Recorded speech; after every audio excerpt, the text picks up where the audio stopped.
And so Colin Tippin, where he explains about radical forgiveness is it's a transformative process that goes beyond traditional forgiveness by shifting one's perception.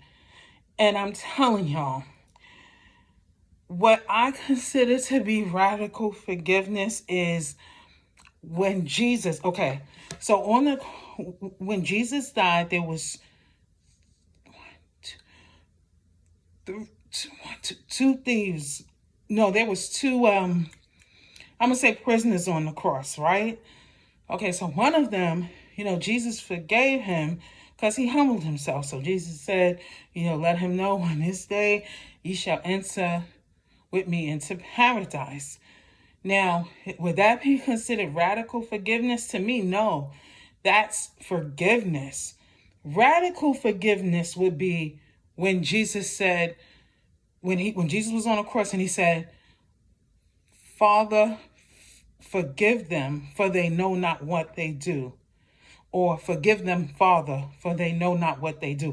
That's radical forgiveness.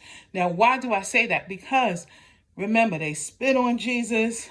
They did all types of things to Jesus. They mocked Jesus and all of that. But yet, while Jesus on the cross, Jesus says those words. That's radical forgiveness. Radical forgiveness would be when Jesus instructs, he instructs us to forgive 70 times 7. To me, that's radical forgiveness. So our session, and I explained that, to my therapist that I looked this stuff up and, I looked up, what radical forgiveness is because I just really, really never heard of it before. So I wanted to do some research. And her and I mean, we just really, really, really, we were really both, happy to discover this about radical forgiveness.